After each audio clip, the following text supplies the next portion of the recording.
Good afternoon. February 12th, that's Friday, 2021. Another beautiful day. It was very cold last night, minus 23, and it's about minus 12 now. I'm out wandering around. Well, not wandering this time, I guess. Out bringing in more dead trees to burn. The trailer is nice and warm, but my little stove, little antique stove, isn't particularly efficient. So I go through a fair bit. Today's topic, more Mars stuff. I'm going to cover the 4 R's of Mars. That's a big topic, and there's probably going to be more follow-on videos of it, but about the topic. But let's get the main part out of the way. 4 R's. So that is reusable, repairable, recyclable, and salvage.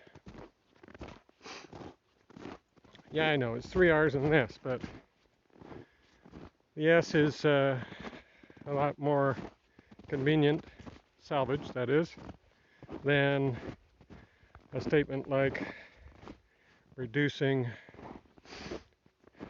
a piece of equipment to its elemental chemical and component pieces. Reduction, I guess you could call it, or refining. So salvage you'll have to do. These are essential criteria that are going to have to go into absolutely every last thing that goes to Mars. Everything. So, reusable. That can be thought of as well as standardization, although I'm going to have a separate video for that. But Murphy is going to raise his head no matter what you do, how good you plan, and so things are going to break. And there will be components or sections of a piece of equipment that are more critical than others. Let's take an airlock. You may have several airlocks, and one is going to be far more important than another. Let's say a hinge breaks. Who knows why? Well, if you don't have a spare for a hinge, you need to be able to take a hinge off a non-critical door, put it on the one that you absolutely have to have.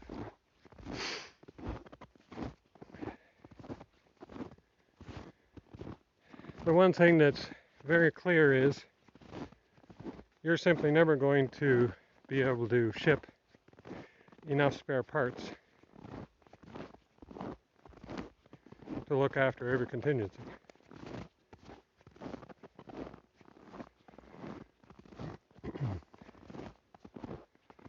Repairable. Well,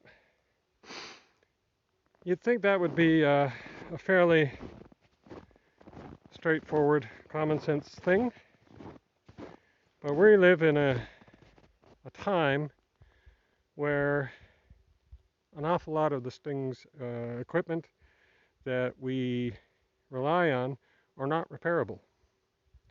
And there's a lot of companies that go way out of their way to make sure that that is true.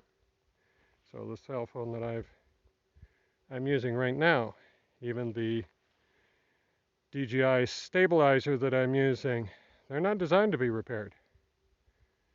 They'll wear out, they'll break, you go get another one. That's not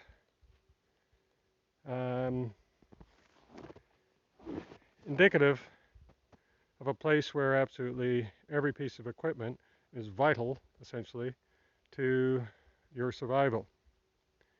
So absolutely everything that goes to Mars has to be repairable. And you obviously have to have people there who know how to repair them. One of the reasons why I think it's essential that we have a handyman, a machinist, a mechanic. Somebody has to be there to look after all that. So absolutely everything has to be repairable.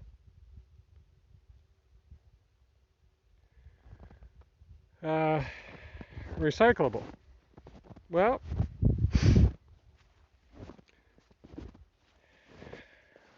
a funny thing about that, there's going to be no such thing as garbage on Mars. Can't afford it. So I was thinking of a really good example. And we saw that in the movie The Martian. And I'm going to talk about the movie The Martian, in another video. But he had copious amounts of what essentially looked like 6 mil plastic, clear plastic. So, you can get a roll of, say, a 100-foot roll of 6 mil plastic from Home Depot for $50. And that weighs about 50 pounds. And if you want to get that roll of plastic into low Earth orbit, I think it's, well, let's use a nice round figure of $100,000 a pound.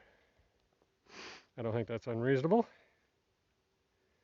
Which means that your $50 roll of plastic that you picked up at the hardware store suddenly becomes a $5 million roll of plastic in low Earth orbit. And I don't think it's unreasonable to triple that cost to get it to Mars. So every last square inch of that roll of plastic has just become very precious. And there's absolutely no way you're going to throw that out. And that means everything, absolutely everything. You're going to have to account for that in all your designs. You can't throw anything out. And then salvage. Well,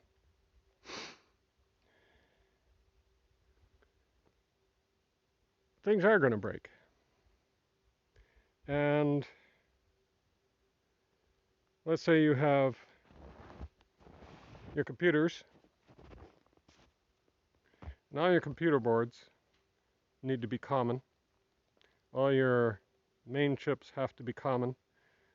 The entire design of your computer board has to be all common elements, which means that if you have a board that burns a chip out of it, you have to be able to pull a chip out of another one and stick it in the one where it's more critical.